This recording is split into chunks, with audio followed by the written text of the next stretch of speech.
Maybe next time it'll be you, Beth. I don't know. Maybe next time it'll be you. Good morning to everybody, and I hope you're having an awesome morning. This is now the second day of the Golden Age, as I'm liking to refer to it, as so many good things are about to happen and happening already. But just first, please share, like, share, subscribe, all that sort of stuff. And I want to thank you all for being here. As always, hold on, let me just press this thing here. I'm also running just a quick video on TikTok as we're streaming. If you are on TikTok, come join on youtube.com/BJDonline. Or at honkingforfreedom.locals.com. Please like, share, and subscribe. Join. Love to see. Oh wait, you know what? The problem is when you try to do 20 different things all at once, and you have multiple streams, and you try to click the back button, and it clicks the keep button. So, anyways, I'll just start what I am, but.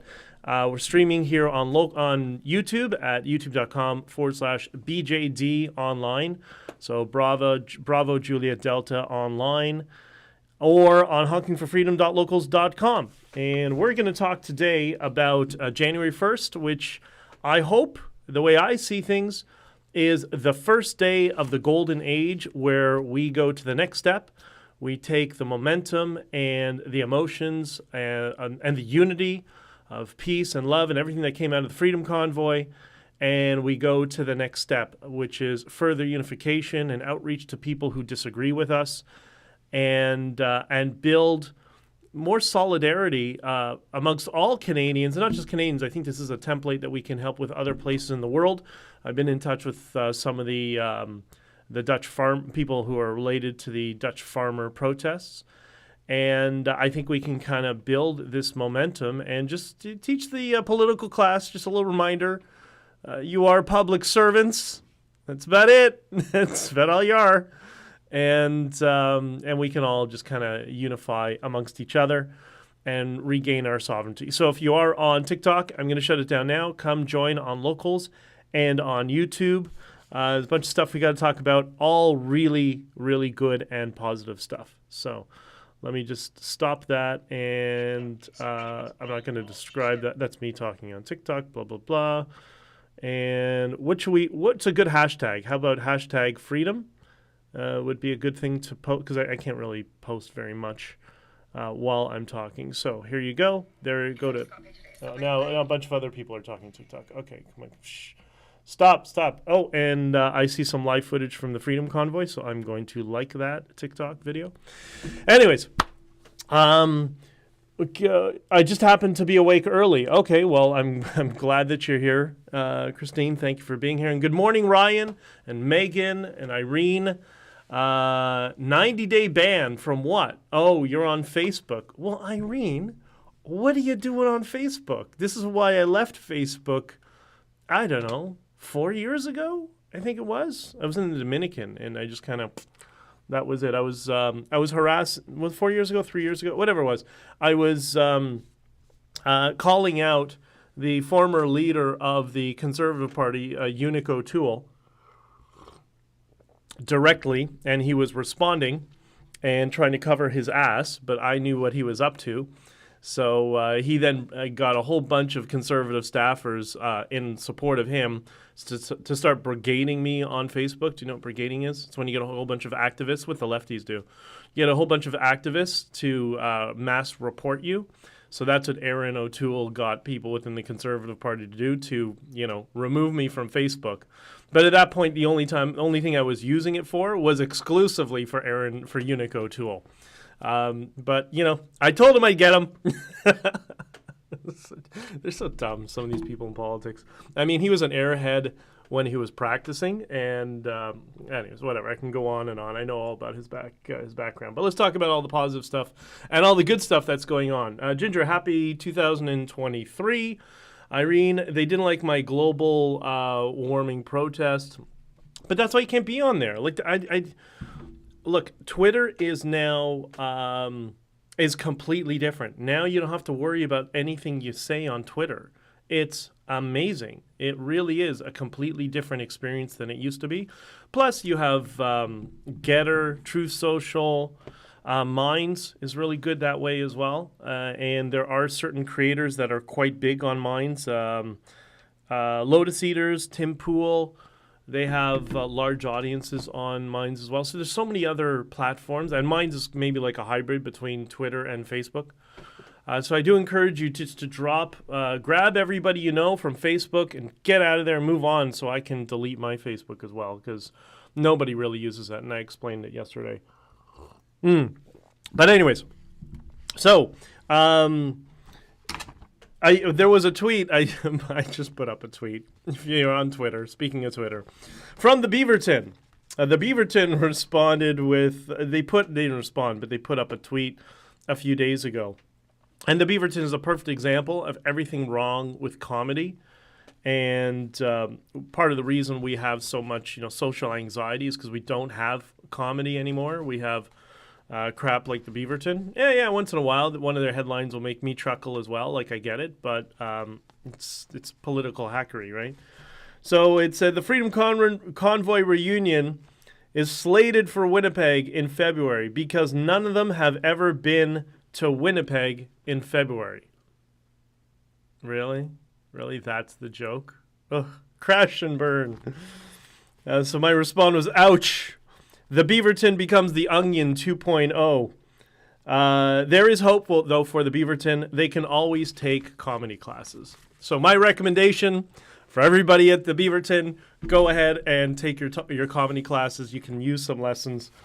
And we know all the best comics in the world take comedy lessons, right? So that's kind of an inside thing for people who are in comedy who understand what that is. But yeah, and this kind of part of the problem is we've seen that on all the late night talk shows and many of these people who we used to like in comedy, that it's just political hackery it's like they're farmed out by the political class and political parties, and it's just like, we're going to get Donald Trump now. Yay! Barking seals. And it's just like, that's not comedy, Comedy is supposed to be offensive in all directions. That's what comedy is supposed to be. But So I encourage you, if you're not on Twitter, Irene, go over to Twitter, download it, like the tweet. I promise you'll be much happier on Twitter. Ryan, I'm surprised you are using TikTok. Well, so Ryan, here's my phone, okay? And here is my burner phone, which is, it's an American phone, but it's not really, there's nothing really tied to me on this phone. And I have no choice. I think we're going to get into 2023. Scott Adams predicted it, but he also often predicts things that he knows that's already going to happen. I think TikTok is going to be banned, and hopefully, and then people will just move over to, the TikTok people will move over to Instagram Reels. And I'm not usually one for banning, but it's Chinese spyware that's manipulating children and destroying our society. So, and in fact, Ryan, I said this during the convoy. I said to a bunch of people, when we had the ArriveCan app, I said, guys, I'm going on there and talking about government surveillance as our grievance, and you're using TikTok. Like, do you understand the disconnect? You could use Instagram, use something else. But they said, we want to, but the audience is all there. And I resisted as long as I could, but for some strategic reasons, I need to, at least for the short term, use it. But again, I use it on a separate burner phone, and there's really nothing attributed to me on that phone. And I look forward to the day that it is banned. And I don't like usually software to be banned, but Kiss Chunky, I don't use TikTok. Don't. If you don't use it already, don't use it. I just need to do it to help aggregate audiences into my other platforms. And TikTok's unfortunately the way to do it because so many people are in there. Lisa, I heard the new Freedom Convoy to Manitoba has been canceled. Yes. Yes, it has. And thank God. There's something else that I'm going to suggest over the next few days. I want to talk to Bridget I want to talk to Jay. I want to talk to a bunch of other people in terms of a messaging strategy on something to do that's not a convoy, not even close to a convoy, not in the same realm, but something just to kind of honor and celebrate and reunify the country yet again and across the political spectrum. So we need to reach people, beyond just conservatives. We need to get the people in our neighborhoods that we think are a little bit, confused politically. We need to get them to open up and wake up. That's what I've been trying to do. That's why I went on the Hill. That's why I went on Russell Brand, and I'm going to be going on with Megan and a few other people in the next several weeks in the month of January, because we need to respect the fact that we have political differences, but we need to get everybody around us to coalesce around the whole idea of freedom and the freedom of thought. So freedom of thought doesn't mean just freedom of thought from the government, but we can have friends and family who think differently, and we're not going to, tear a chunk out of them, and we're going to just say, okay, I disagree, I think you're wrong, and that's what it is. That's how we'll heal ourselves. TikTok, I deleted my account months ago. Well, good for you, brother. Smart move. And I think as more and more people over time, I think they'll realize what it is, and why it's so dangerous. Like, did you know it was discovered last month, I think it was, that TikTok actually records every tap on your phone? So that means you're using your phone and you're typing in your password. That TikTok is monitoring that and saving the data. Like, that's a problem. that's a massive problem. And for me, it's not even the security risk. That's one of the aspects, but it's the fact that TikTok I'll send you guys all a video about this I watched a while ago. It's on a channel called The Moon, or The Moon. No, The Moon is crypto. It's called Moon, just Moon. And the guy does some amazing videos. They're a little bit negative, but, you got to understand the negativity and understand to put the positive filter on. And he talks about TikTok, and he explains that there's two TikToks. In China, TikTok is all wholesome videos, self-improvement, home improvement, the importance of family, the importance of love and respect for people, and blah, blah, blah. TikTok here, the algorithm is biased for degeneracy, to get us all fighting with each other. Because we're in World War III right now. It's a culture war. And the culture war is driven by technology. And the primary weapon that our enemy in this culture war, China, is using is TikTok. That's why it needs to be banned. Anyways. Okay.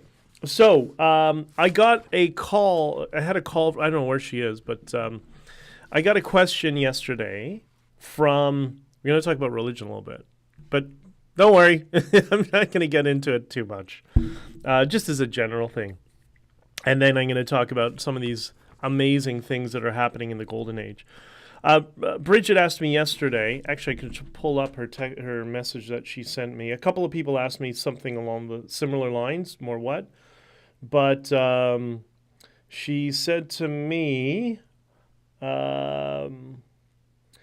I do have to ask that Jewish funeral thing. I looked it up, but do you think I can find a good information on it? Nope.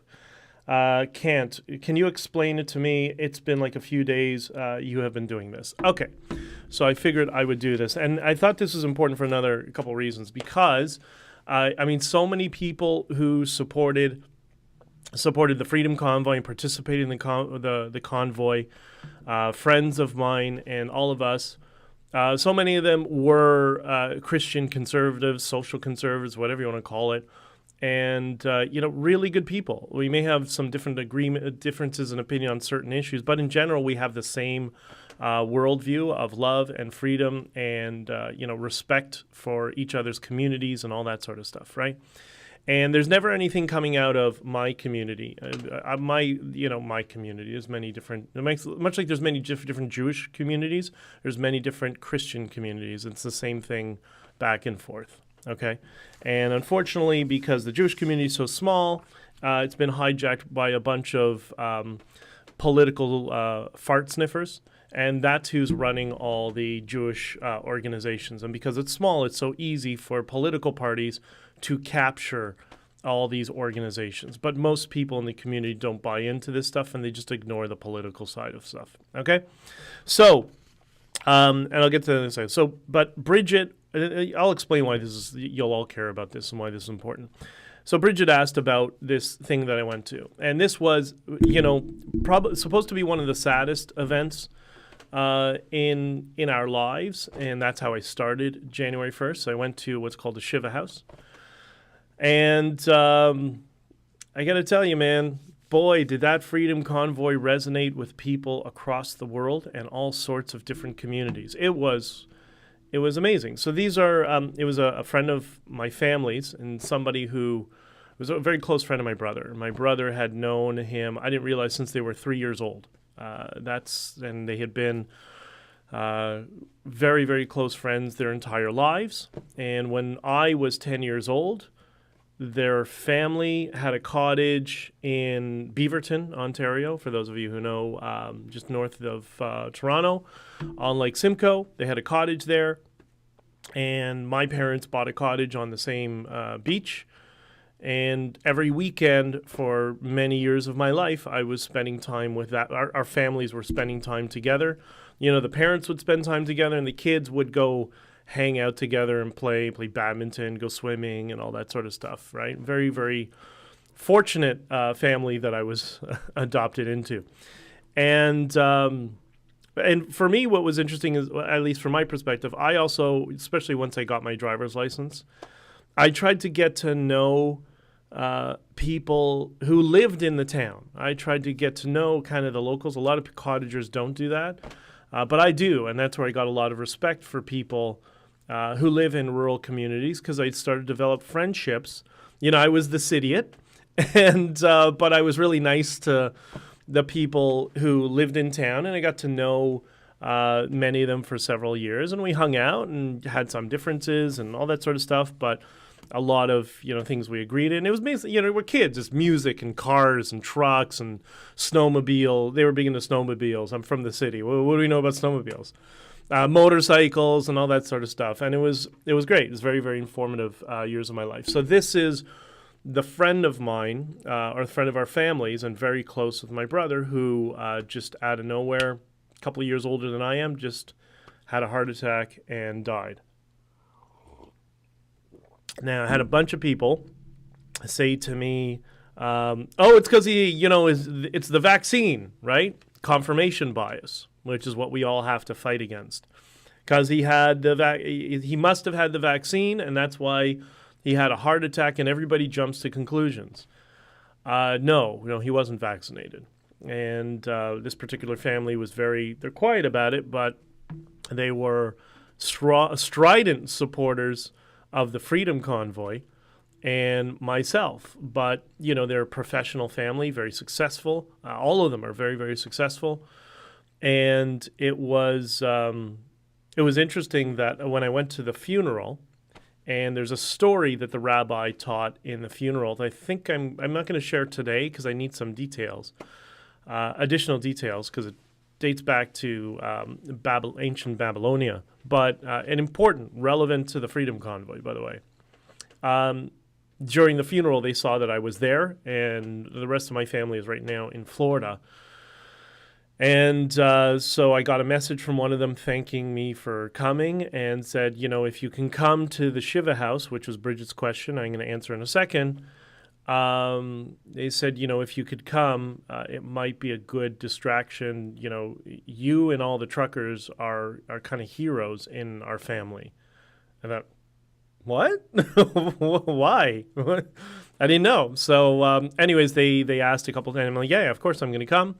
And I said, I don't know, should I bring some books? I don't want to self-promote. It's not because of that, but just to help distract. I mean, if they're supporters of the convoy, I'll give them a couple of books, and maybe, while they're there, they'll sit and read it. And they said, yeah, for sure. It was great. So anyways, what happens? This is to Bridget's question.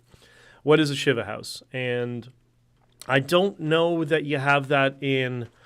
It's different in Christian religions. So many years I dated somebody who was Catholic and had gone to a funeral in Mexico.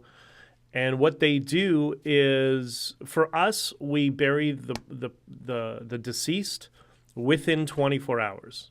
So, which is, it's kind of difficult, especially, My brother was driving to Florida when he found out. I think he was in Georgia, if I'm not mistaken, when he found out that his friend passed away. And then, now in this particular case, they couldn't make the 24-hour window, I don't think. They got very close to it. It was like 26 hours or something.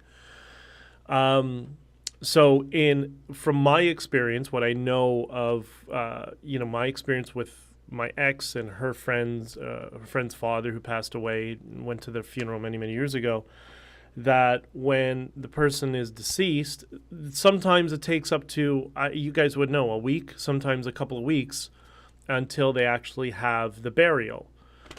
So what do you do when you have, so during the whole burial, that whole grieving period, the family gets together, often people are calling each other, going to see each other, and then they have the viewing of the body before. I mean, correct me if I'm wrong, but this is what I saw, and this is my understanding of it. But because in Judaism, you put the deceased, you bury them within 24 hours, well, then what? So they have what's called a Shiva house, and that means they open up the home of the family of the deceased to anyone who wants to be with them for 7 days. And the idea is to help them grieve. They have prayer services in the morning and the evening. And it's just for everybody, the community and friends and family, to all come together. And the home is open to anyone to come and go as they please. With sometimes people do it 24/7. Sometimes people say, okay, between, 8 o'clock in the morning and whatever time at night. But the general idea is the same. It's a time for people to come and grieve and to be with the family and to try to help them move on is part of it. And that's why I guess the idea of, bringing a book, bringing some books and just talk about things like, they had so many questions about the Freedom Convoy. And I was shocked that his sister knew everything, knew all the BS that was going on, knew all the media lies, understood the people who, kind of threw us under the bus without even watching my testimony, because she hadn't watched my testimony during the commission. She didn't have time. But she put it all together because they were watching all the streams online every day. It's amazing that nobody in the fake news media could come to that same conclusion, right? It's like they couldn't go on YouTube and just watch all the live streams to say, hey, okay, we can see what's going on. It was great. And so anyways, yesterday was, it would normally be a time to, a very, very, a very sad time as it was. And starting off January 1st in that sort of, sad, emotional state. But at the same time, it became kind of a positive experience. I mean, the first thing is our friend was very positive. He was just, nothing really rattled him. He didn't have any agendas. We know people in life usually have agendas. He didn't. He was just a really simple guy, just wanted to play video games or hang out or do stuff. And, it worked his career and a bunch of stuff. But he was just very, very chill and very positive in that way. And it was nice to see that ended up being kind of the tone of the Shiva house yesterday. That, yes, we were grieving. And his mother told me the whole story of how everything happened. But even his mother is very... you can't control things in life. Like, obviously you're upset and it's crushing and whatever. And I told her, with a phrase that I live my life around is true suffering. It's a Buddhist proverb that true suffering is the attempt to control the uncontrollable. And you can't fix it. You can't fix it. You just got to remember all the good things in life and do your best to move on. Yeah, you grieve. It is what it is. But... You try to show how things are going to get better in the future, and it was really nice. I was thinking I was going to go there for an hour or so because I didn't know how long they wanted me to be there, whatever. I was there, I don't know, for 6 hours, something like that. We ended up having dinner together, and we ended up all kind of laughing and telling stories and all that sort of stuff. And so that's kind of that's the whole purpose of a Shiva house in Judaism. And that's another one of those, there's so many, because I've dated, people from different religions many times in my life. I get really upset when I see comments, from people who say really dumb comments around the Freedom Convoy, and we all know who I'm talking about any faith. And it's just kind of like, the faith that I grew up around and Christianity have so many similarities because they all come from the same roots and the same sources. Yeah, there's some differences, there's no question. But the commonality about respect for human beings, respect for your family and life, and working hard and being honorable, and, thou shalt not do bad things. Those are common in both faiths. Christianity has a far more bias towards forgiveness, whereas Judaism, which, it comes out of Mesopotamia, still has, an eye for an eye. But, we're all Western. We all don't really practice that so much. I might with a couple of people who sabotage the convoy, and I will never, never, never let up. And I have some long-term plans for them.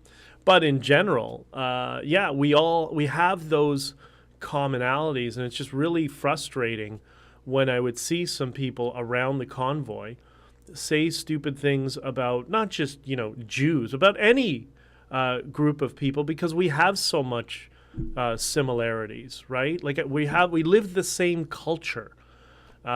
Irrespective of the origins of your theology might have some differences.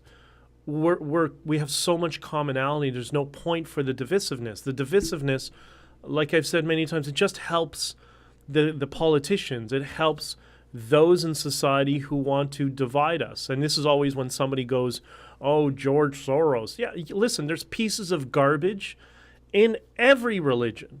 But even George Soros, I mean, I think he's mentally ill, to be entirely honest. I just think that's what he is. He's a high-functioning mentally ill guy, right? But whatever. Those people who are on the progressive left and whatever, it's really difficult for us to understand. They slip into that mind frame because they think they're doing good and trying to help people. That's where it starts from. So if we can pull them back out of that and bring them back into the, hey, let's help people and let's get together and focus on how we help people, then we'll get somewhere. And, we don't think your strategies are correct because of A, B, and C. So let's focus on strategies that we can find that are common to each other, right?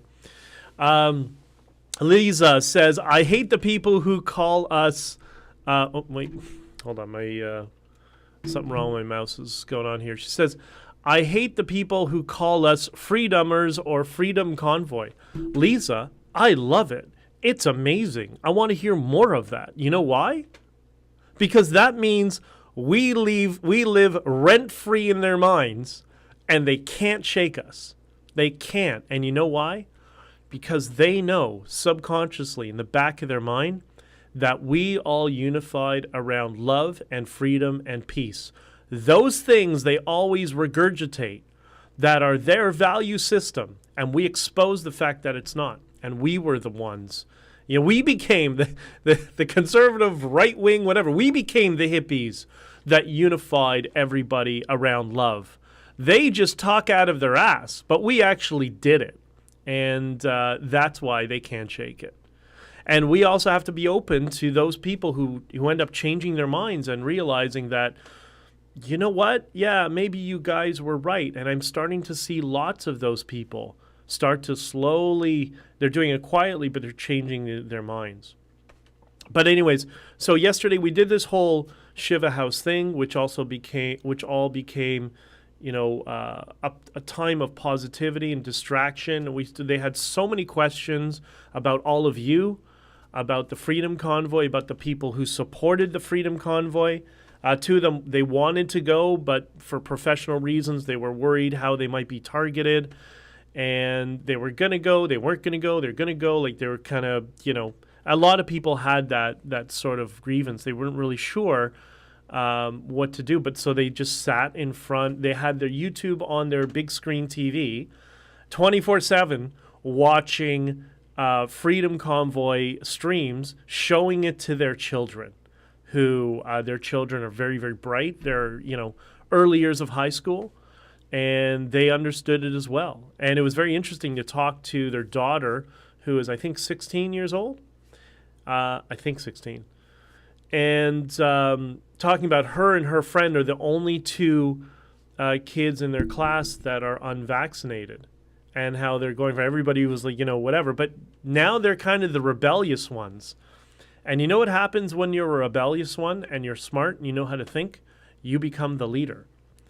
And those are going to become the leaders of that class. So that's just another one of so many good things I saw yesterday. So then, it was so funny. We had dinner and whatever, and then the rabbi is coming over, right? And the rabbi he's so very, very nice, very young. He's a young rabbi. And so he came with, they're what's called Chabad, Lubavitch, they're religious, okay? And that's important for a reason. I'll tell you why in a second.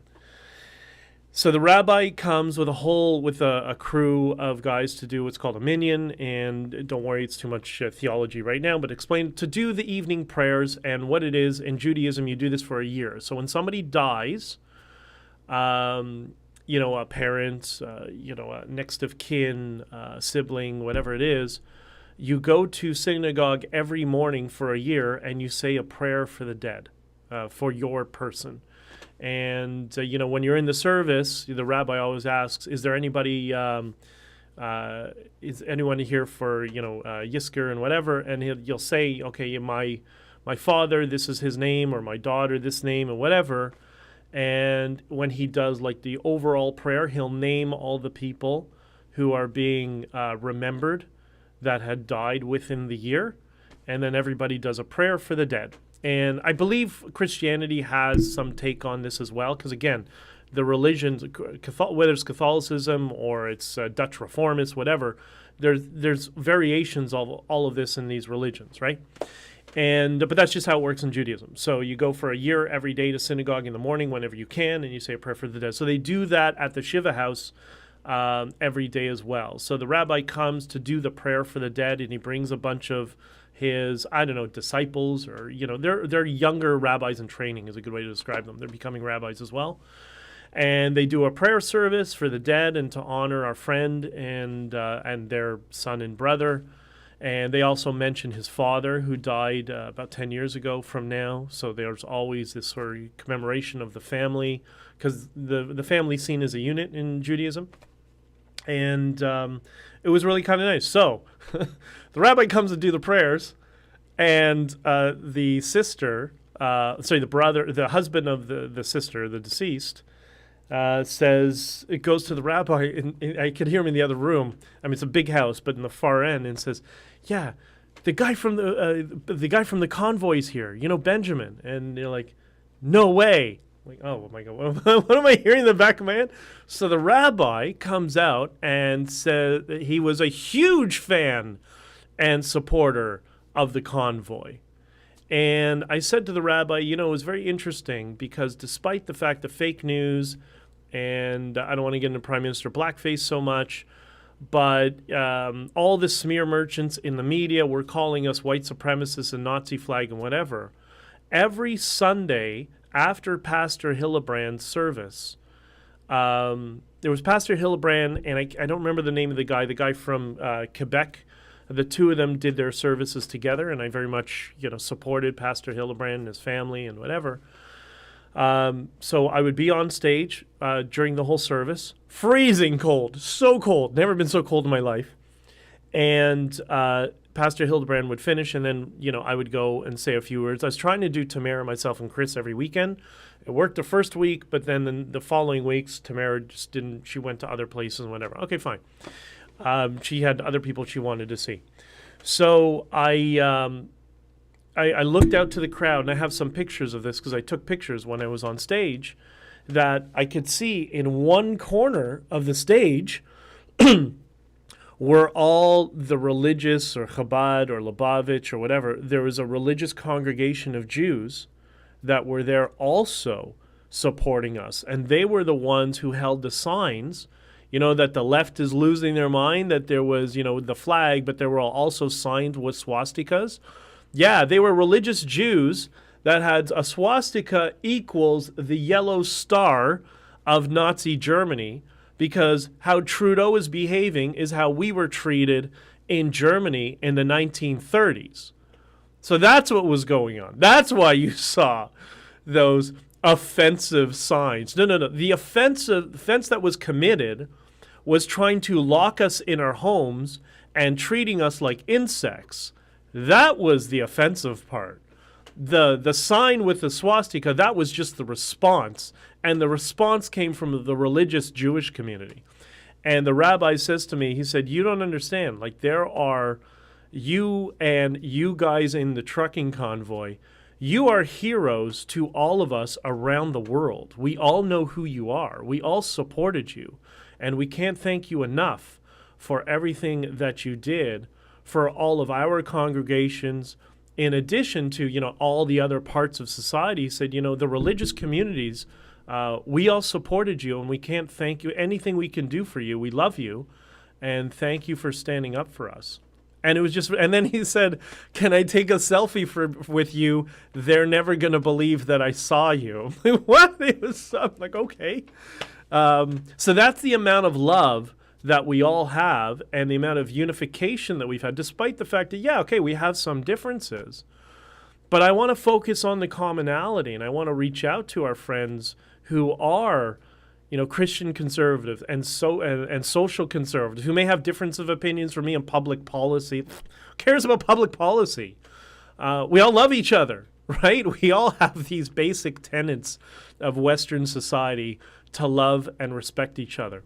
And then I thought of something, remember Jordan did his biblical series that was quite popular. It's very interesting. Well, I was, fortunately, whatever you want to call it, I suffered, as I said as a little kid, for 13 years of going to private Hebrew school. So many of these stories that Jordan Peterson talks about in his biblical studies, he's talking about them from a I don't want to say a secular view or a Christian view, but he's referencing the Old Testament and the New Testament. But I thought maybe there's a bunch of very, very cool stories that occurred in the Old Testament that are relevant to Christianity, that are not in competition with Christianity, but they do shed some light on what we're all going through and what we went through during the Freedom Convoy, because human behavior is the same. We behave the same now as we did 2,000, 3,000, 4,000 years ago. This is why we often see the same sort of strife and the same sort of problems in society. And I thought, I don't know, I'm going to test one. I got to do a little bit more research. I just got to get the names all correct with this story that was told during my friend's funeral. That I thought, wow, it was so weird to hear that, such a relevant story at my friend's funeral that was so relevant to the Freedom Convoy and what we're all kind of pushing for and how we all need to come together. So I asked the rabbi, I said, listen, the rabbi told a story during the funeral. And I was looking at, and all this stuff is really difficult to find over the internet. So I sympathize when she says I was trying to figure out that whole service and I couldn't. Sometimes it can be challenging, especially if you're not writing in Hebrew or Aramaic, if you're typing in English. So I said, this was the story he told. And then midway through, he cut me off. He's like, oh, yeah, I know that. I'm like, can you do me a favor? Can you send it to me? And he said, yeah, give me your email address and your contact information. I'll send you everything about it, just so you have all the details.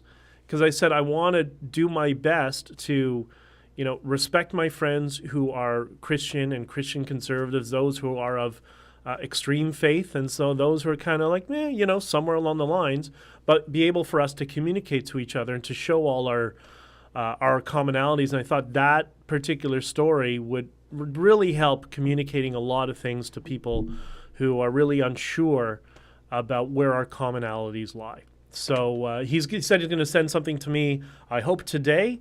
Whenever he does, I'll do my best and I'll share it with you guys and tell me what you think, what your feedback is. But I got to tell you, January 1st, you go into this scenario where you think it's going to be a really sad and negative experience.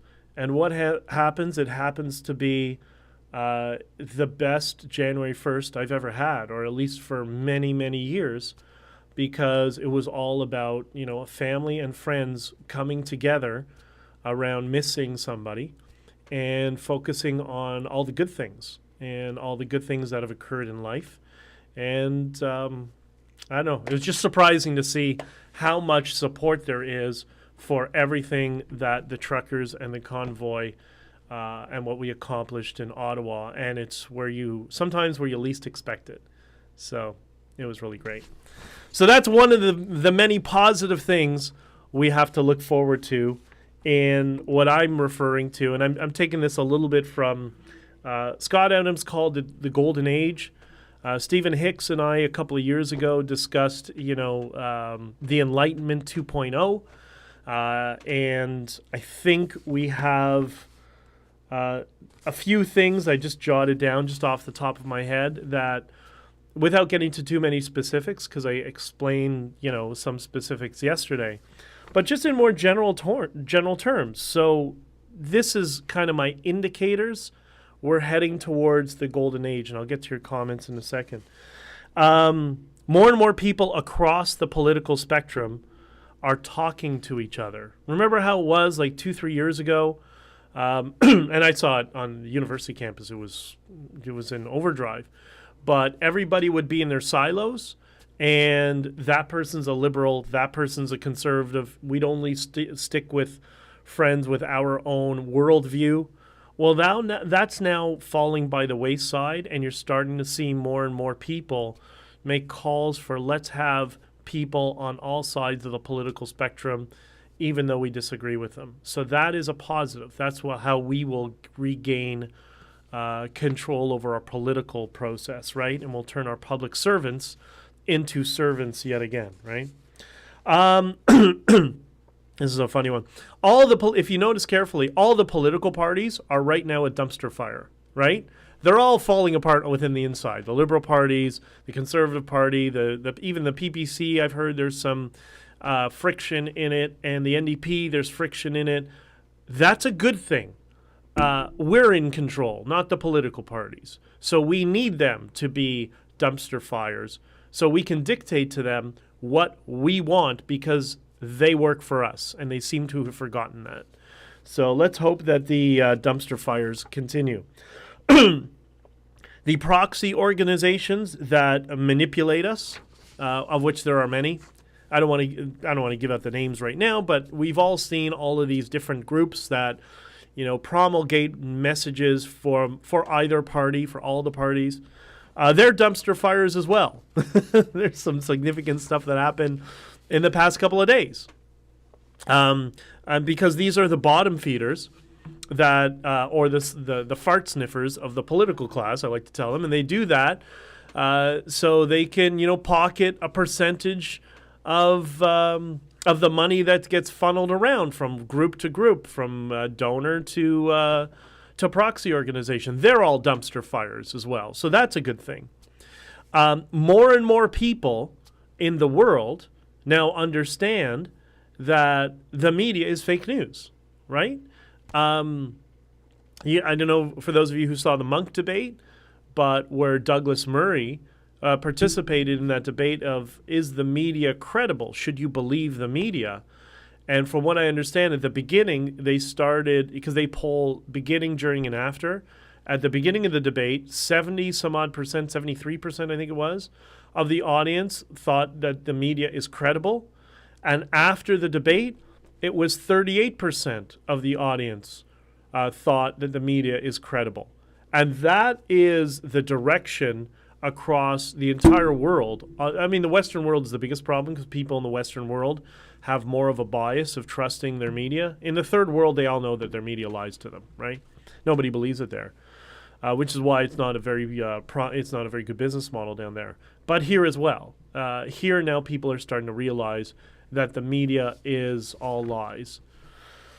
And then the last thing, I mentioned this to Gad Sad in one of our several conversations a couple of years ago. is I've said this to Gad, I said this to Steven, I think I said this to Jordan if I'm not mistaken. Because of the internet and because of social media, because everybody complains about social media and forgets about the positives. Because of those platforms, the new celebrities are intellectuals and academics and university professors and people like Douglas Murray. And that's going to usher in a new era where we all start to have a bias towards critical thinking. You know how many times, like yesterday, the Shiva House, when we were talking about the media and the Freedom Convoy, you know how many times I've heard the word critical thinking? It's now on people's radar that we're no longer teaching children in schools to think critically. There was an episode we did on Stephen Hicks's podcast called,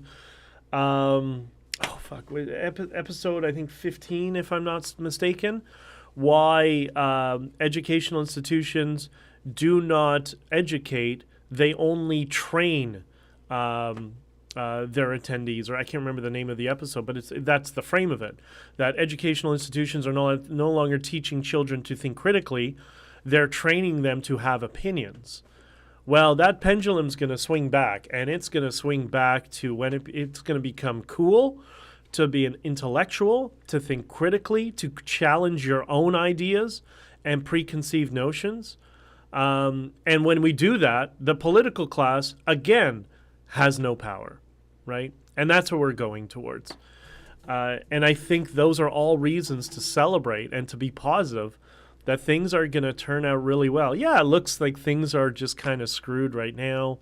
It's a little bit of a mess. I argue it's not nearly as bad as we think it is. Our institutions are very, very robust, and they're very large, and I think it would take forever to completely erode them. Like what the Roman Empire took, 500 years for the Western Roman Empire to collapse, and the Eastern Empire took how long? Several hundreds of years as well to collapse as well, because the Byzantine Empire lasted an additional 1,000 years until Justinian and Theodora became leaders of Byzantine, and then things started to take a turn for the worst, right? But it was a long process. We got lots of time. So yeah, this shaky period we have, I think if we zoom out, we look at time over a long period, 20, 30 years from now, these 10 years are just going to be a little blip of instability that the world realized that there was a problem. It ended up that there was a trucking protest that started in Canada that spilled over to 30 other countries around the world. The political class learned there is a line in the sand that they cannot cross. And then we went back to being more objective, critical thinkers and being respectful and supportive of one another. I think that's where we're going.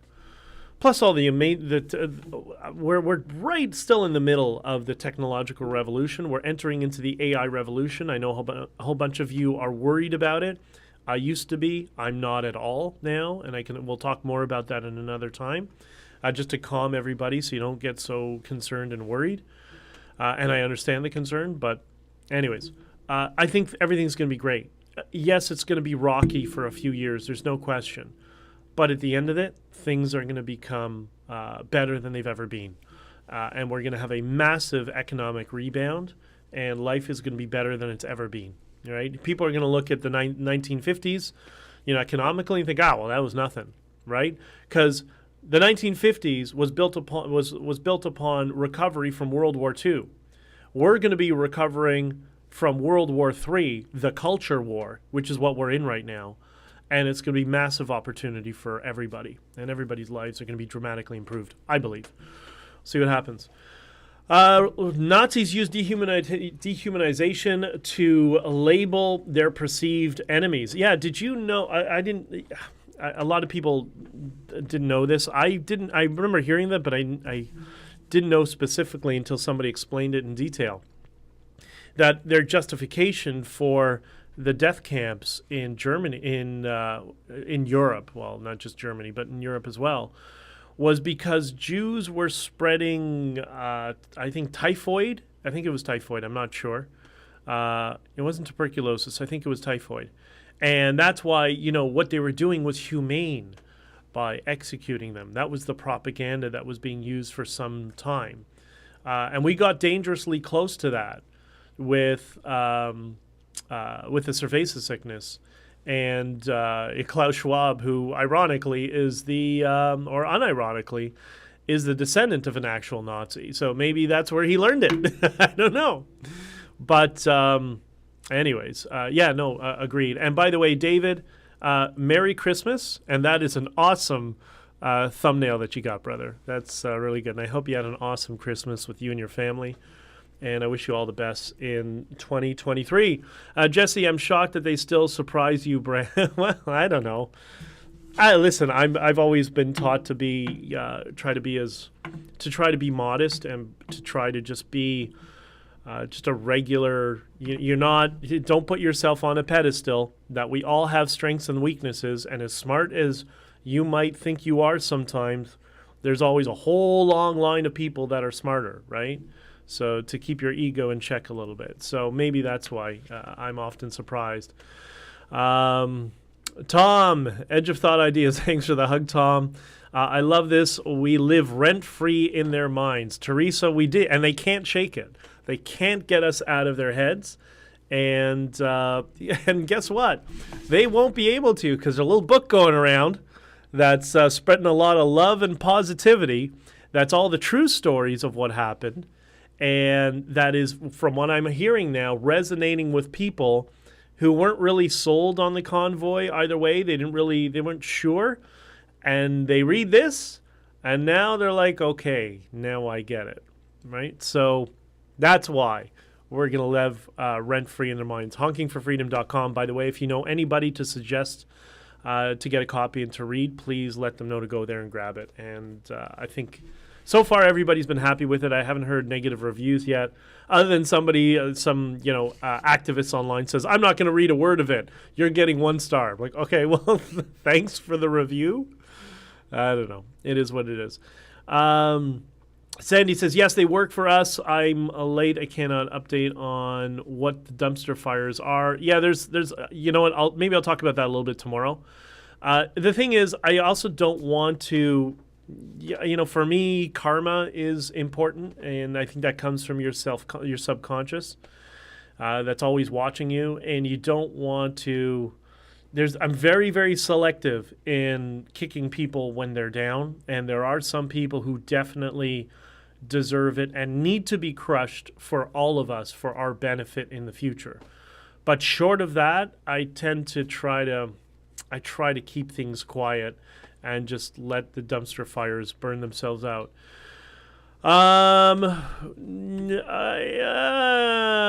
Rebel News is whining that Trudeau made C11 because of them, because he wants them to die. No, that's a complete lie.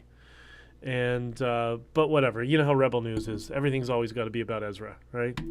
Anyways, whatever. Psycho. What debate was that? Oh, it was the monk debate, and it was, now you remember, Douglas Murray. Malcolm Gladwell was really disappointed with him. Like, he's one of those people who's kind of on the left sort of thing. But I've read his books, disagree with him politically, but I like some of his kind of how he does analysis of things and his argumentation. And by the way, maybe this is why I'm good at communicating with people on the left, because so many people who I read are usually on the left, because I don't need confirmation bias. I don't need to read people that already agree with me. I want to read the other side and kind of learn either where they're wrong or challenge my own belief or understand how to communicate to those people. Like that for me that's where I find pleasure in reading and stuff. Okay. Methinks we see so much truth revealed in 2023 and how the legacy media and social media, governments and academia have hidden the real history. And you know what, David? You know what's interesting? And tell me, I'm sure you've thought about this, because I've thought about it too. How long has this been going on, right?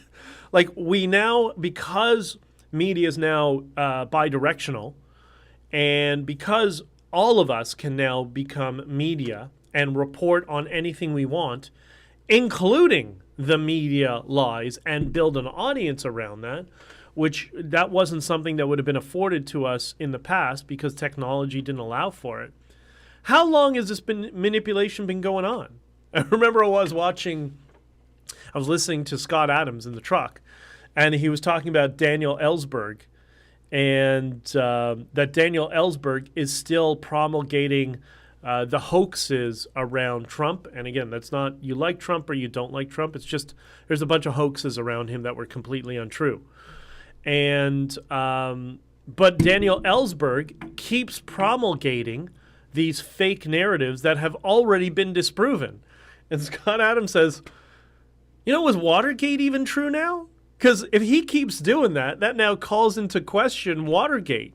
Maybe he was lying about that as well. Who knows?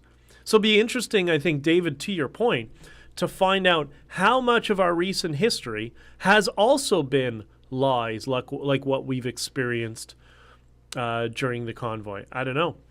The parents have to teach their kids critical thinking, and that's what I did. Randy, good for you. And yeah, my friends are doing the same thing with their kids, and their kids are really sharp. And they're trying to, they have friends that are all over, that are kids are being very, very politicized. And they're being very politicized with this tactic of all of this trans lobby and stuff like that. And I don't want to get too much into it, but I'll get into that one day because I do have some very, very unique perspectives on it that I think some of you will agree, but it's the rationale and the reason behind it. So they're all being politicized and being used as pawns. But luckily, these kids seem to be the ones in the class that have friends across the board, but are slowly. They do like what Stephen Hicks does. That's why he's amazing. Stephen is not a conservative. He's not a liberal. He doesn't even like being called libertarian. He doesn't like labels. He's an individual. And it's really interesting to see how he communicates with extreme left students on his campus at Rockford University, because I've been made aware of some of the things that go on. And he does that with empathy. He starts with being empathetic and then forces them to question their preconceived ideas. And he does it in a very, very effective way. We just got to do more of that. And we can learn from people like him. Folks are seeing the truth and coming over. Hopefully we can support them instead of saying, I told you so. Exactly. You can always do like a slight, I told you so, once you bring them in. But that also often gets people to get their backs up. And just to show that you're open to them and that we know you might have been lied to, but let's all come together and that sort of stuff. Cheryl, great encouragement. Oh, thank you. It makes me sad that so many people are still sleeping. I don't think that so many people are still sleeping, Cheryl. You know what I think? I think so many people are just quiet, right? They look towards us, people like yourself and myself and people who are online who will comment on stuff to be the leadership, and they will follow along and support it because they're trying to figure out how to get their 3 kids to school and how to get the car fixed and how to, who's going to do the laundry tomorrow and all that sort of stuff. Like their lives are quite busy. So they're going to be quiet politically, but they're going to look to people like yourselves to help lead the discussion into a way that they can help inoculate everybody else, right? So, all right, I'm going to scroll on. Paul, is it available on Amazon? Yes, it is. HonkingForFreedom.com. And Amazon is where you can get the hardcover. If you want to read, like I read digital books, I read on my iPad, you can go to Kobo, Etsy, and I have to send something back to Barnes & Noble. That will be the next one for everybody in the U.S. Getting into the hands of some left-leaning stuff. Okay, agreed. I think I'll get it into the hands of left-leaning. Yeah, for sure. And listen, I know of some people who reacted negatively. Friends of somebody I'm friends with. I don't want to say who because his friends might out him and attack him. But that was few and far between. You're not going to get like the hardcore activist types, but you'll get the people who are just kind of like, I don't know. I think it was bad. The media said it was bad. Was it not bad? I don't know. that's the person you want to give the book to. That will wake them up, right? It's, yeah. Well, I agree, Jesse. I don't want to give more oxygen to certain people who don't deserve oxygen, right? I think I want to move in a different direction. I want to get as many of us together. Diverge Media is great, run by Greg Stanley. The National Telegraph is great if you want, Wyatt, who I love dearly, doesn't get more Christian conservative, social conservative than Wyatt, but he's super respectful. He's a good friend, and I will fight to the death to support him and for his right to speak about his political views, even the ones that we don't disagree on too many. We disagree on a few things, but I will always protect his right to speak up and have his voice heard, and everybody like him as well. This has been going on since the 1700s at least. Yes, that is 100% true. Agreed. Our history in schools was a lie. It didn't. Well, yeah, there's a large part of that. I didn't learn about the 60 scoop till 2 years ago, SMH, and we are forced to learn American history in Canada. Yeah, I guess. I mean, the wonderful thing about, my thing is ancient history. That's what I'm into. And we live in a world where the school system should be pretty much, I think, limited to teaching kids how to do math, how to write, including cursive, by the way. I can't believe how many people can't write cursive anymore. And basic behavior and respect, physical education, nutrition, organizational procedures, budgeting and finance. That's what school should be, because now we have the internet. Now we can learn about all sorts of periods of history from around the world as much as we want. All the liberal arts. I mean, it's all over the internet now. That can be done through homeschool, through weekend sessions, additional sessions. There's a group of people that we're doing in Mexico, friends of mine, that what they were doing is they're doing homeschooling for their kids. And so they're working on a business in this realm as well, to do WeWork for schools. There's a couple of people that have been working on this. So you have, 10 families in a neighborhood or a suburb, or 10, 20 families, and they'd be able to go to this facility. They'd be able to rent a classroom space and a teacher every month. If they each kicked in $500 a month or whatever it was, that would pay for the entire classroom. So kind of WeWork for schools. So our antiquated education system of us funding a public school that is promulgating, public doctrine, I think we're beyond that. And, some of the propaganda, we'll call it, in terms of nationalism, and the importance of being Canadian, what it is to mean to be Canadian, what it is to be American, what it is to be British, what are the differences and what it is to be Japanese. You choose the culture, you choose the country, whatever you want. Those are important lessons. It's important for children to learn to respect the country that they live in, and not, take advantage of it. But beyond that, I don't know. I think we can change education and go in that direction. Keep the blame on the government, 100%. The government, the politicians, the lobbyists who are paying for the government, all that sort of stuff. Agreed. They are our servants. And that should be the theme of 2023. Public servant. Tao, yeah, that should be fine. Ben, did you see him keep?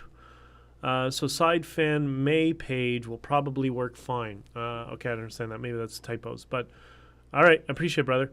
How did such a young man like Wyatt Claypool become so wise? It's great to witness good things coming in 2023 because he had good upbringing, right? And again, his upbringing might be slightly different than somebody who's from, suburban Toronto and whatever, different faiths, but we both respect each other. Same for Boardman and same for everybody else who works at the National Telegraph. So that's why I think there's, when you see these platforms get too politicized and they get too aligned with a political party, it ruins their credibility. And the next thing you know, they're helping to, discredit a convoy while saying they support it, right? It's important to keep our media separate from the political class and the political parties. And if you ever have somebody who's a journalist who describes themselves as part of the political class, then you know there's a problem, right? I would never describe myself as that, and I don't want to be that. I have no interest. I love cursive also. Now my kids are using abbreviations. Yeah, listen, abbreviations and acronyms that's a result of the technology, living in the age of technology, especially when you're programming. Or you want to set things into be more concise in a social media post or whatever.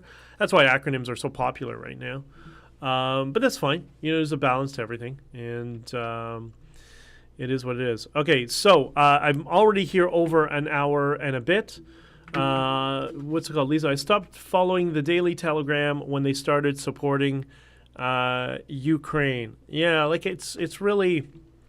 I don't know. Everybody asks me about the Ukraine and Russia. I'm like, they both suck. They just both suck. And I saw so much of that living in Latin America where everybody's a criminal. It doesn't matter which side you're on. They're all criminals.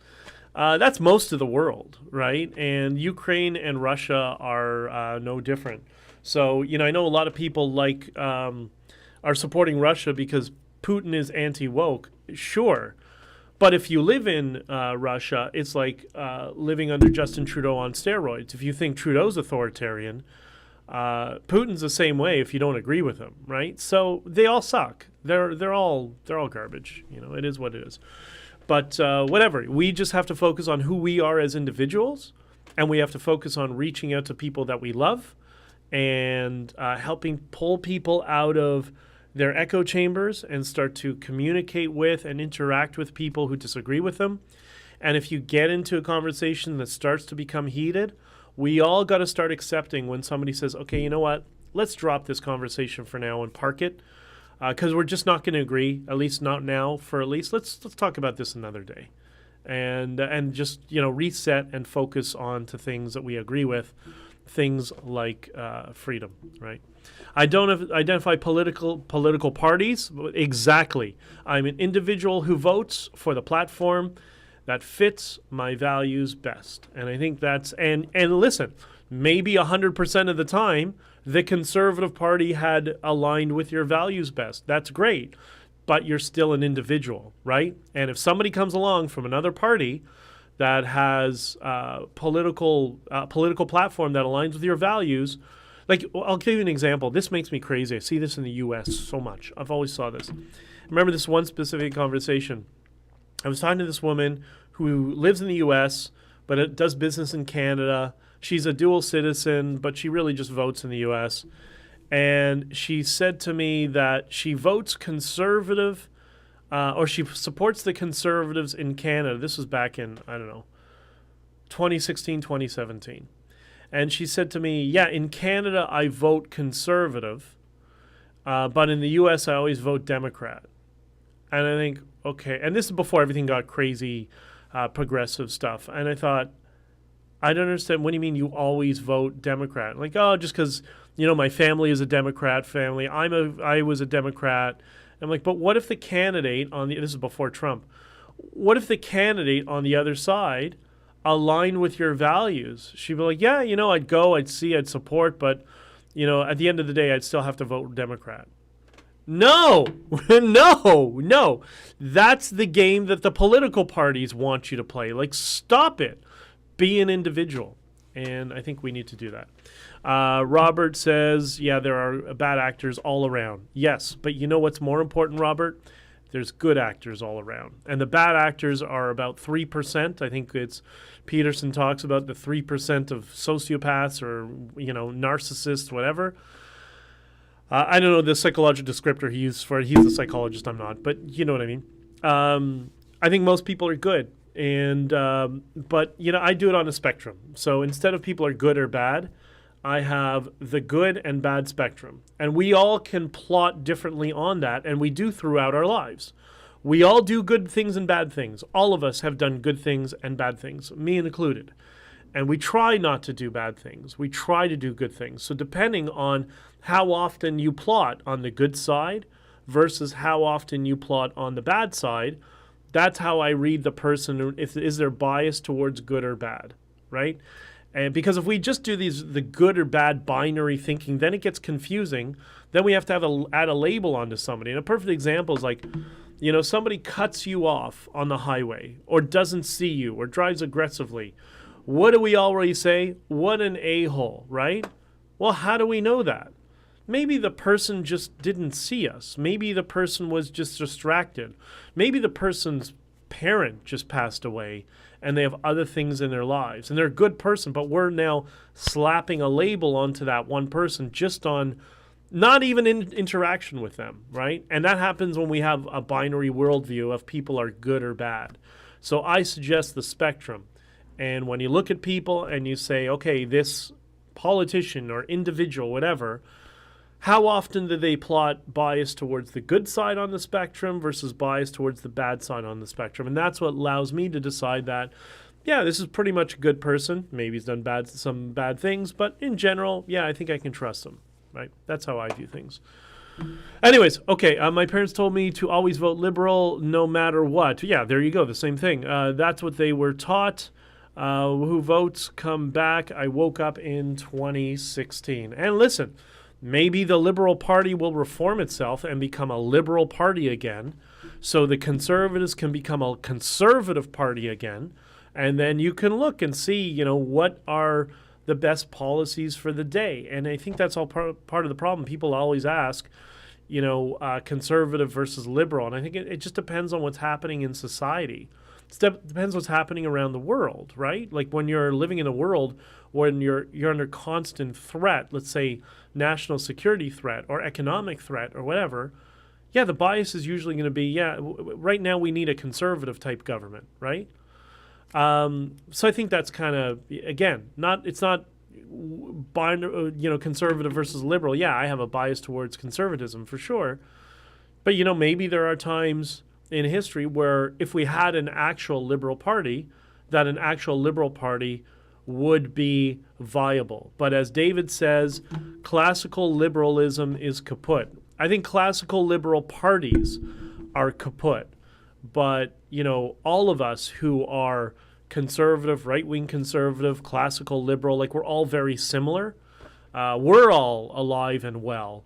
It's just we don't have anybody representing us. And that's what the Freedom Convoy was. That was the opposition. And that opposition is still there. And it's ready to grow.